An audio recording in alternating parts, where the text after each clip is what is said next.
আমরা লাইভ করতেছিলাম, হঠাৎ করে তারা চড়াও আমাদের। এই কিসের সাংবাদিক? যারা সেবন করে বা যারা বিক্রি করে তাদেরকে ধরতেছে কনস্টেবল বা এখানে অফিসার যারা আছে তাদেরকে ধরতেছে। তুফাইলের সাথে চিল্লাচিল্লি লাগছে পুলিশের। আমরা দৌড় দিয়ে ওইখানে যাওয়ার পরে দেখি যে তুফাইলরা চলে গিয়ে উড়া ধুরা মারতেছে কনস্টেবলরা। আমাদেরকে সবাইকে মারছে। ভিডিও তো সব আছে। না আগে হসপিটাল নেবে। আমার আইসিইউ মানে এই পাশে ধরো তো তার আগে মেডিকেল নেওয়া দরকার। আমি কই নেবে স্যার মেডিকেল নেবে? হ্যাঁ মেডিকেল। এই মিনাজ কই? যা আগা কাটি জানা। রাব্বি তাড়াতাড়ি গাড়ি আনেন। হ্যাঁ আচ্ছা অনেক এই ঢুকে যা। না আপনি যান উপরে একদিন যাক না আগে।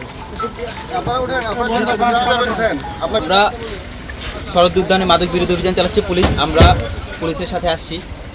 বেশ কয়েকটা জায়গায় মাদক যারা সেবন করে বা যারা বিক্রি করে তাদেরকে ধরতেছে কনস্টেবল বা এখানে অফিসার যারা আছে তাদেরকে ধরতেছে।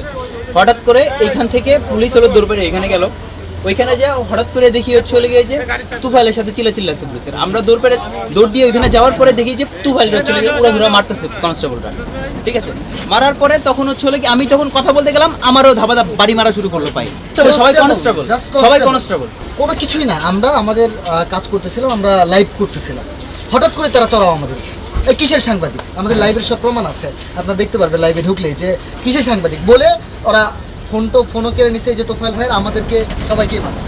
দর্শক দেখতে পাচ্ছেন যে পুলিশের একটি বিশেষ অভিযান চলছিল সোহরাওয়ার্দী উদ্যানে এবং সেখানেই সাংবাদিকদের উপরে কিন্তু আসলে পুলিশের পক্ষ থেকে হামলা চালানো হয় এবং তারা কিন্তু গুরুতর আহত হয়েছে। এবং দর্শক দেখতে পাচ্ছেন ইতিমধ্যে পুলিশের গাড়িতে করেই কিন্তু সাংবাদিকদেরকে আমরা দেখেছি যে বাংলা নিউজের একজন গণমাধ্যম কর্মী এবং আজকের পত্রিকার একজন গণমাধ্যম কর্মী দুজনকে কিন্তু হাসপাতালে নিয়ে যাওয়া হচ্ছে এবং পুলিশের গাড়িতেই নিয়ে যাওয়া হচ্ছে। এবং তারা অভিযোগ করছে যে পুলিশের এই অভিযানে যারা কনস্টেবল ছিল তারা কিন্তু তাদের উপরে এই লাঠি চার্জটা করে এবং তারা কিন্তু গুরুতর আহত হয়। দেশে দেশে সবার সাথে দ্য নিউজ।